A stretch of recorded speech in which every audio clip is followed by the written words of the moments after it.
اے لوگو تم سب کے سب اللہ کے در کے فقیر ہو، محتاج ہو، اور اللہ وہ ذات ہے جو غنی بھی ہے اور حمید بھی۔ غنی کا مطلب بے پرواہ، جسے کسی کی ضرورت نہ ہو۔ حمید کا معنی قابل تعریف۔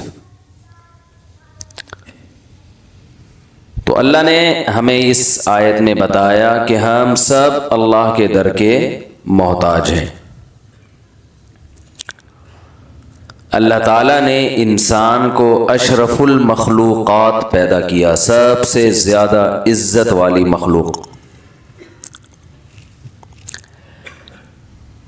اور انسان کو عزت دے کے یہ بتایا کہ تم نے صرف میرے سامنے جھکنا ہے، کسی اور کے سامنے نہیں جھکنا۔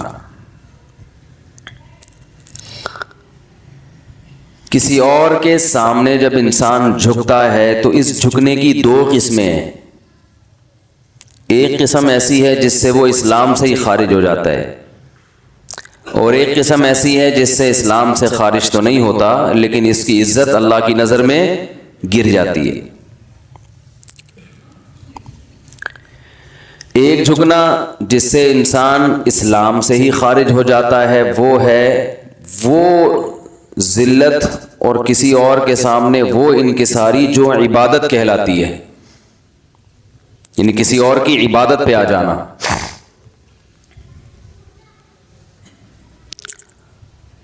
عبادت کسے کہتے ہیں؟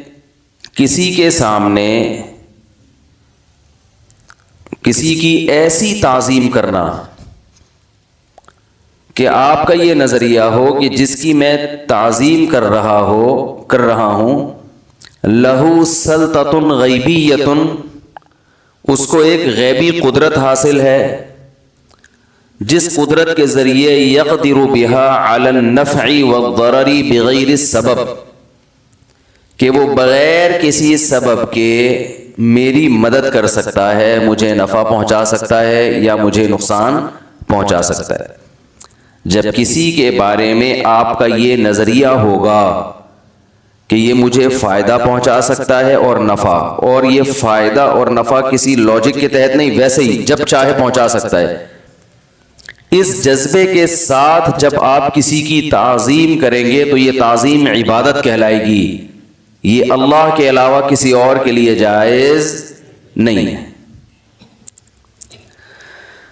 سمجھ رہے کہ نہیں سمجھ رہے بھائی؟ یہ جو ہمیں کہا جاتا ہے کہ غیر اللہ کی عبادت شرک ہے، تو یہاں عبادت کا مطلب سمجھیں۔ عربی میں عبادت جو ہے نا، جو قرآن میں حدیث میں عربی میں عبادت مختلف معنوں میں یہ لفظ استعمال ہوتا ہے۔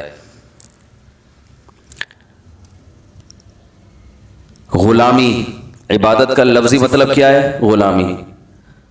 تو صرف غلام بننے سے آدمی شرک تھوڑی ہو جاتا ہے، مشرک تھوڑی ہو جاتا ہے کسی کا غلام بننے سے۔ غلامی تو جو کمپنی کے ملازم اپنے باس کی غلامی کر رہے ہوتے ہیں، خادم اپنے آقا کا غلام ہوتا ہے۔ تو عبادت کا لفظی ترجمہ تو ہے غلامی، لیکن عبادت جب ہم کسی کی کر کے مشرک بن جاتے ہیں تو اس میں صرف اس سے غلامی مراد نہیں ہوتی۔ اصل میں آج کل نا توحید ہی کو ڈیفائن نہیں کیا جا رہا کہ توحید کہتے کس کو ہیں، شرک کسے کہتے ہیں، تو بڑے مسائل کھڑے ہو گئے ہیں معاشرے میں۔ بعض لوگوں نے ہر چیز کو شرک کہنا شروع کر دیا کیونکہ توحید کا لفظ اس سے لوگ محبت کرتے ہیں، تو انہوں نے فتوے جھاڑنا شروع کر دیے، جو بھی کسی کی تعظیم کرے گا اس کو کیا کہنا شروع کر دیا؟ مشرک۔ اور بعض لوگوں نے اتنی تعظیم شروع کر دی کہ مشرک بھی ہو گئے، مگر ان کا وضو بی بی تمیزہ کا وضو ہے، وہ توحید کی جتنی مرضی دھجیاں اڑا دیں ان کی توحید ٹوٹتی نہیں ہے۔ بی بی تمیزہ کا وضو سنا ہے؟ بی بی تمیزہ جو ہے وہ نماز نہیں پڑھتی تھی، تو مسجد کے قاری صاحب نے اس کو کہا نماز پڑھا کرو، اس نے کہا وضو نہیں آتی، تو انہوں نے کہا چلو وضو کا طریقہ میں تمہیں سکھا دیتا ہوں۔ تو بی بی تمیزہ کو مکمل وضو کرایا انہوں نے کہ ایسے کرتے، مکمل وضو کرا کے سفر پہ چلے گئے۔ 8-10 سال کے بعد قاری صاحب واپس آئے بی بی تمیزہ سے پوچھا نماز پڑھ رہی ہو؟ کہا الحمدللہ 10 سال میں ایک نماز بھی قضا نہیں کی۔ بھائی وضو بھی کرتی ہو؟ وہ تو آپ کرا کے چلے گئے تھے۔ تو یہ 10 سال سے بی بی تمیزہ کے 6 بچے ہوئے، اس میں بھی وضو نہیں ٹوٹا ان کا۔ تو یہ بڑا پاورفل وضو ہے یا نہیں ہے؟ تو بعض لوگوں کی توحید اتنی پاورفل ہوتی ہے کہ وہ جو مرضی کرتے رہیں ان کی توحید ٹوٹتی نہیں ہے۔ یا رسول اللہ مدد بھی ہے، یا غوث اعظم بھی مدد، اور علی بھی مشکل کشا، اور فلاں بھی مشکل کشا، فلاں بھی حاجت روا، ساری دنیا سے مدد مانگیں گے اور یہ نظریہ رکھیں گے ہم جہاں بیٹھے ہیں جدھر سے نبی کو پکاریں، نبی ہماری پکار سنتے ہیں، ہماری پکار کا جواب دیتے ہیں، ہماری حاجت روائی کرتے ہیں۔ تو یہ اتنی پاورفل توحید ہے کہ یہ کچھ بھی کرتے رہو یہ توحید ان کی ٹوٹتی نہیں ہے۔ تو یہ اس سے تو بی بی تمیزہ کا وضو ہو گیا۔ یہ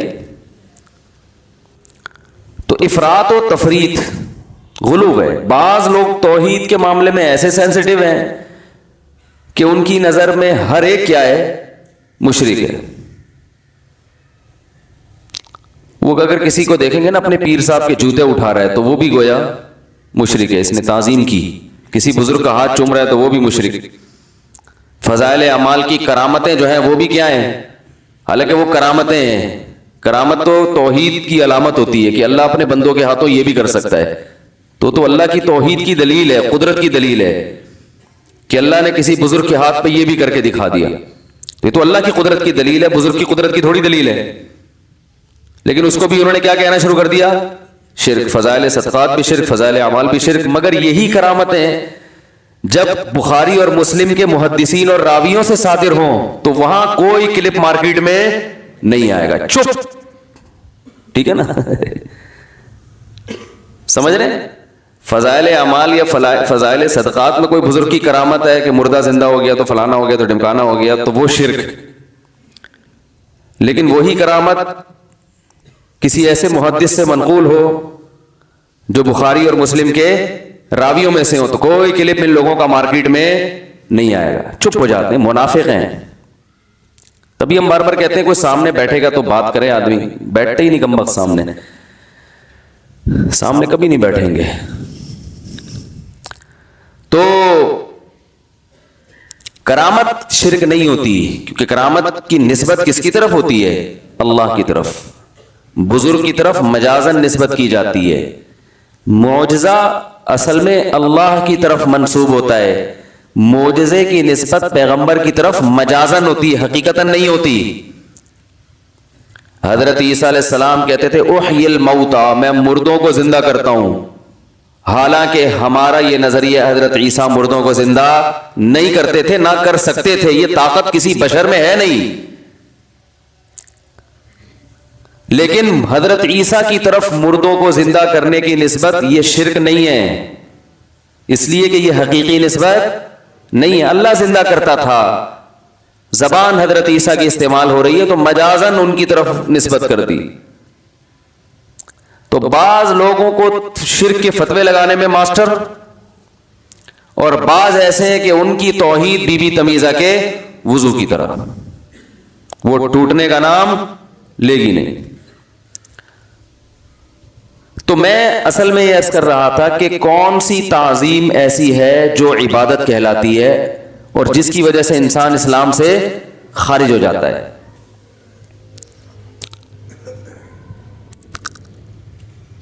تو کہتے ہیں کسی کے سامنے ایسی تواضع، ایسی انکساری اور ایسی ذلت،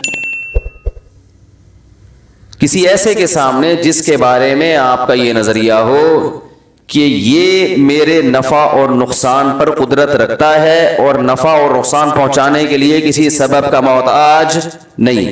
ایک مثال دیتا ہوں، مثال کے بغیر بات سمجھ میں نہیں آتی۔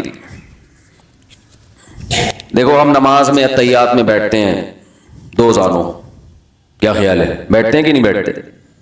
ہاتھ ہمارے کہاں ہوتے ہیں پتہ ہوگا نا آپ لوگوں کو؟ گھٹنوں کے قریب ہوتے ہیں ہاتھ۔ دو زانوں بیٹھنا یہ نماز میں اللہ کے سامنے ہم تمیز سے بیٹھتے ہیں نا، یہ تمیز سے بیٹھنا صرف ایک تعظیم ہے یا عبادت بھی ہے؟ بولو بھائی، صرف تعظیم نہیں ہے بلکہ عبادت ہے. لیکن یہی تمیز سے آپ اپنے ابا کے سامنے بھی بیٹھتے ہوگے اگر تمیزدار خاندان سے آپ کا تعلق ہوگا. بعض دفعہ انسان تمیز سے اپنے ابا کے سامنے بھی بیٹھا ہوتا ہے نا, دو زانوں بھائی ٹانگیں تو نہیں پھیلاتے نا ابا کے سامنے, تمیز سے نہیں بھی بیٹھے تو ایک دفعہ بیٹھ کے دیکھیں. ابا بیٹھے ہیں تو آپ دو زانوں تمیز سے ان کے سامنے ایسے کر کے بیٹھ گئے تو کیا مشرک ہو جاؤ گے؟ ہے بھائی.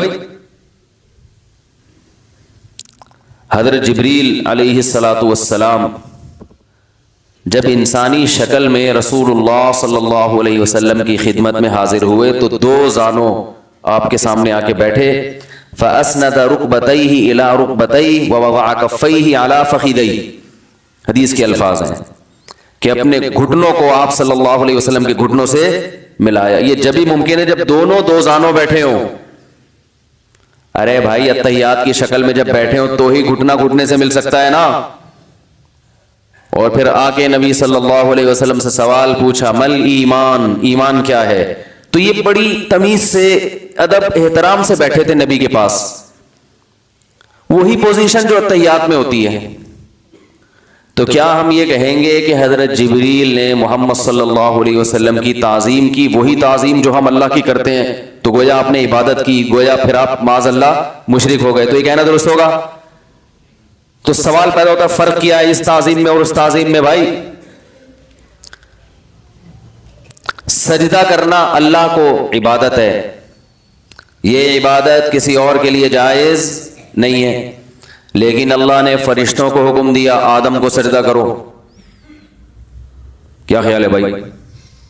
تو سوال یہ پیدا ہوتا ہے کہ اے اللہ تو نے تو اپنے سوا کسی کی عبادت کو حلال کبھی بھی نہیں کیا, تو فرشتوں کو کیوں کہہ رہا ہے کہ آدم کی عبادت کریں؟ یہ تو شرک ہے. اللہ شرک کی اجازت دے سکتا ہے بھائی؟ تو فرق کیا ہے اس سجدے میں اور اس سجدے میں جو ہم کرتے ہیں؟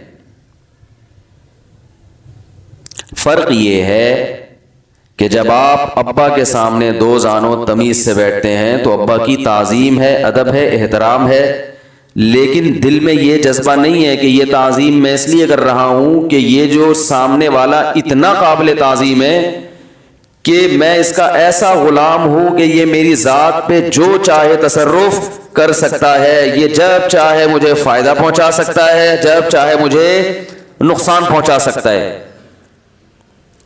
یہ فائدہ پہنچائے گا بھی تو سبب کے تحت.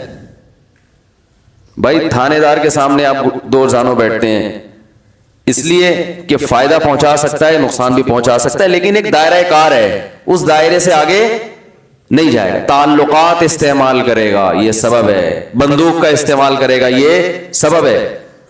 آپ اگر اس سے بڑا تعلق لے آئے, بلکہ وہ آپ اس کے سامنے دو زانوں بیٹھے تھے, ہے بھائی علاقے کا کوئی ایس ایچ او صاحب تھے, تو اس کو اس پہ بھی غصہ آئے کہ سجدہ کیوں نہیں کر رہے, اور اس نے اپنا کارڈ نکال کے دیا میں ایس ایچ او. آپ نے کارڈ نکالا کہ میں ڈی ایس پی ہوں. جیسے وہ ایک آدمی کو کسی نے چاقو دکھایا, بولا تیری جیب میں جو کچھ ہے نکال دے. اس نے بندوق نکالی, اس نے بولا تیری جیب میں جو کچھ ہے تو نکال دے. تو اب بجائے آپ اس کی تعظیم کریں وہ آپ کی تعظیم شروع کر دے گا. تو عام نارملی ہم جب کسی کی کو عزت دیتے ہیں, رسپیکٹ دیتے ہیں, تو یہ مقصد نہیں ہوتا کہ یہ ہمارے نفع اور نقصان پر قدرت رکھتا ہے. اگر کوئی شخص کسی پیر و مرشد کی تعظیم کرے, سجدہ بھی نہ کرے, صرف تمیز سے دو زانوں بیٹھے اور یہ نظریہ رکھے کہ یہ پیر صاحب بہت پہنچے ہوئے ہیں, ان کو منا کے رکھو ورنہ یہ مجھے فائدہ بھی پہنچا سکتے ہیں اور نقصان بھی, تو یہ بھی کافر ہے. اور آج کل جاہل پیروں کی تعظیم اسی جذبے سے ہو رہی ہے, ورنہ اس کمبخت پیر کے پاس نہ علم ہے نہ تقوی ہے, بس اس خوف سے کہ پتہ نہیں ہمارے کچھ بگاڑ نہ دے. تو یہ بھی شرک ہے. کیوں بگاڑے گا؟ کیا ہے اس پوٹلے کے اندر جو نہ اس کی شکل اس قابل ہے کہ اس پہ عقیدت کی جائے, نہ توند. اس پیر جاہل پیروں کی توندیں دیکھی آپ نے؟ میں نہیں کہہ رہا کہ جس کی بھی توند ہے تو خدا نخواستہ وہ جاہل ہے. بعض لوگ بزرگ ایسے ہوتے ہیں جو قدرتی طور پر بھاری جسم کے, تو بڑے بڑے صحابہ ایسے ہیں جو بھاری جسم کے تھے, لیکن there are two types of tones. ایک نیچرل ہو قدرت کی طرف سے, ہر شخص کا اسٹرکچر ایک جیسا نہیں ہوتا. اللہ نے کسی کو بھاری بنایا, کسی کو دبلا بنایا, کسی کو کیسا بنایا, تو یہ تو خدا کی طرف سے ہے. یہ تو صحابہ میں بھی تھے, تابعین میں بھی, آج بھی بڑے بڑے اللہ والے ہیں جن کے جسم بھاری ہیں. لیکن ایک توند وہ ہوتی ہے جو صدقے کے بکرے کھا کھا کے, بولو نا بھائی, نکلی ہو, جو مدرسے کے چندے کھا کے نکلی ہو, جو یتیموں کو دکھا دکھا کے, ہیں کچھ یتیم رکھے ہوئے ہوتے ہیں بعض لوگوں نے, یتیم دکھایا, چندہ لیا, کچھ تھوڑا یتیم پہ, باقی اپنے اوپر. یہ والی جو توند ہے اس کا اسٹائل بالکل یونیک قسم کا ہوتا ہے, یہ اکثر پکڑی جاتی ہے یہ والی توند. لیکن افسوس کی بات ہے ایسی توندوں والوں کے عقیدت مند زیادہ ہیں. جو اس قسم کی توند رکھنے والے لوگ ہیں ان سے عقیدت کرنے والے زیادہ ہیں, اور ان سے عقیدت کرنے والے ٹوٹ کے عقیدت کرتے ہیں. کیوں؟ ان کا یہ نظریہ ہوتا ہے کہ یہ پیر صاحب سے ہماری بگڑی بنے گی. کسی عالم, مفتی, عام نارمل بزرگ جو بیچارہ سیدھا سادے سے ہوں, کہیں بھائی میں بھی تمہاری طرح کا انسان ہوں, کیا خیال ہے, میرے اپنے گھر کے مسائل حل نہیں ہو رہے, تمہارے کہاں سے حل کروں گا. کوئی اس طرح کی بات کرے لوگ محبت کریں گے اس سے؟ بولے یار یہ تو ہماری طرح کا انسان ہے, اس کے پاس کیا رکھا ہے, ٹماٹر خرید رہے ہیں, کبھی آلو خرید رہے ہیں, کبھی گاڑی کو دھکا لگا رہے ہیں. لوگ ایسے شخص کو بزرگ ماننے کے لیے تیار, بولو نا, نہیں ہے. بزرگ کی ڈیفینیشن یہ کچھ ذرا ہٹ کے کچھ ہٹ کے. کیا بتاؤں میں, نام لے لے کے بتا سکتا ہوں کون کون الو بنا رہا ہے طبیعت سے, لیکن نام لینا مناسب نہیں ہے, بیانات بہت پھیل گئے ہیں. طبیعت سے الو بنا رہے ہیں. بعض ایسے ہیں جو بڑی فٹنس بھی ہے ان کی, توندے نہیں نکلی, وہ بہت ڈیڑھ ہوشیار ہیں. انہوں نے کہا توند, آج کل مفتی صاحب نے توند کے خلاف کچھ بولنا شروع کیا تو فٹنس بھی ہے ان کی, چہرے پہ ایسا رونق آپ بھول جاؤ بھائی. ایک نمبر کی, کیا بتاؤں میں, حرام خور ہیں. تعویذوں اور گنڈوں کے نام پہ لوگوں کو طبیعت سے الو بنایا ہوا ہے. یوٹیوب کے چینل چلا رہے ہیں, رسالے نکال رہے ہیں, ہر مہینے رسالے نکل رہے ہیں, یہ پڑھ لو تو یہ ہو جائے گا, یہ پڑھ لو تو وہ ہو جائے گا, فلانا جن, فلانی چڑیل, فلانا موکل, حصار. لوگ ان ناموں سے ہی بڑے متاثر ہوتے ہیں. یار موکل, اف, یہ تو ہمارے موکل کو بھی, حمزات کو بھی جانتا ہے. ٹوپی ڈرامہ ہے, موکل حمزات کچھ بھی نہیں ہوتا, بکواس ہے. آپ ہی ہو بس, اور کچھ نہیں ہے. وہ کہنا آپ کے موکل پہ قبضہ کر لیا ہے, بولے بھائی کیا ہے, کس پہ قبضہ کیا ہے, دکھا تو صحیح. بہت دن ہو گئے عاملوں کی گتنی بنائی ہے میں نے, مجھے بھی ابھی عجیب سا فیل ہو رہا تھا. ٹھیک ہے نا, عجیب سے کچھ کمی سی محسوس ہو رہی تھی. اصل میں کچھ دن پہلے میں نے ایک پیر کو دیکھا ہے, 2-4 دن پہلے, ماشاءاللہ وہ اور اس کے مریدین پھٹنے والے ایک دھماکے کے ساتھ, خود بخود ہی کھا کھا کے نا. ایک وقت کی نماز نہیں ہے مسجد میں تکبیر اولیٰ کے ساتھ, نہ پردے کے حکام میں پابندی ہے کوئی, مونچھیں ایسے رکھی ہوئی ہیں جیسے کوئی پتہ نہیں کوئی محلے کا ڈاکو ہے. پہلے کم از کم لوگ شکل دیکھتے تھے کہ کچھ چہرے سے لگے, اب شکل کا بھی کانسیپٹ ختم ہو گیا. کہتے ہیں ان کے پاس کچھ ایسے علوم ہیں جو علماء کے پاس نہیں, علوم پہ چل رہے ہیں, علوم. ابھی پچھلے ہفتے ایک بہت بڑے عالم سے, عامل سے میری ملاقات ہوئی. عامل, عالم نہیں عامل, جنہوں نے بڑے کورسز کیے ہوئے ہیں عملیات کے. میں ان کو سائڈ پہ لے گیا, میں نے کہا ذرا چھاؤں میں آؤ یار. میں نے کہا مجھے تو پتا ہے کہ تم طبیعت سے الو بنا رہے ہو لوگوں کو, تم نے پتہ نہیں فلاں جگہ بھی چلا کاٹا, فلاں جگہ بھی چلا کاٹا. میں نے کہا مجھ سے نہیں چھپاؤ یار, مجھے تو پتا ہے کہ تم کیا کر رہے ہو, الو بنا رہے ہو. کہہ رہے خدا کی قسم الو بنانے کے علاوہ کچھ بھی نہیں ہے اس میں. اور کہا میں چونکہ مشہور ہو گیا بڑا